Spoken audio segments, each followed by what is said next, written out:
అలా రేకుల చెట్టు పడిపోయిందట. రేకులనే మరి ఏరుకుందప్పా దాదా. పందులు కూడా మరి పాసుకున్నాయే. రేకుల చెట్టు పడిపోయి వచ్చిన డబ్బులు 1000 రూపాయలు. అందులో 3 కడ్డాయిలు, 4 బనియన్లు, షార్ట్లు, వాటికి 700 రూపాయలు పోయినాయి. మిగిలిన 300తో దెబ్బ సినిమా పోయింది. ఫినిష్ తూదినమ్మ జీవితం. డబ్బులని దెబ్బ మూవీకి పోతున్నాయి. యాడ్ నుంచి దెబ్బ మూవీ తగ్గించుకోవాలి, లేకపోతే దెబ్బ జీవితం అయిపోయేటట్టుంది.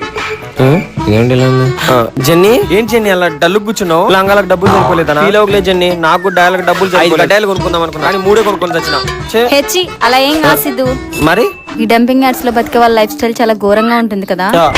జంపింగ్ ఇంగ్లీష్ లో మాట్లాడుతుంది. అవును జెన్నీ, చాలా కాలం నువ్వు నన్ను మోసం చేయకపోయినంటే మన బతుకు ఇట్టుండేది కాదు జెన్నీ. కానీ నీకు ఇదే కరెక్ట్. నన్ను మోసం చేసినావు కదా. అడవిలో ఆకులు ఎరుకొని తినే మొక్కన్నానా. ఎందుకు సిద్ధి ఇప్పుడు గతాన్ని దవుతావు?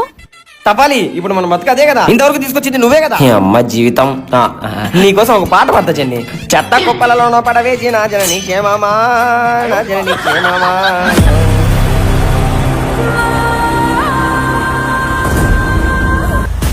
జనని, ఈ రేకు డబ్బాలన్నిటికీ, ఈ ఇనుప సామ్రాజ్యానికి నేదో ఒక రోజు రాణిని చేస్తా.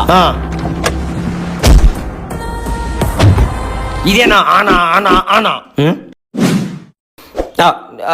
సార్ నమస్తే సార్. ఏం సార్ ఇటు వచ్చిండ్రు? సింటెక్స్ ట్యాంక్ ఏమన్నా నిండిందా? కడగలనా? పదండి సార్, రేట్ తక్కువ పర్లేదు, తర్వాత మాట్లాడుకుందాం.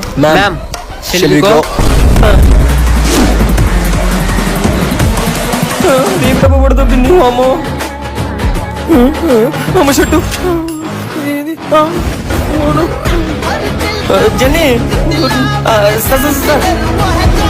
అది రేకు డబ్బాలు ఏరుకునేది. మీరు ఎవరు అనుకుని ఎవరినో తీసుకెళ్తున్నారు? రేకు డబ్బాలు ఏరుకోవాల్సిన కర్మ మేడం కి. She is the biggest business women in this country.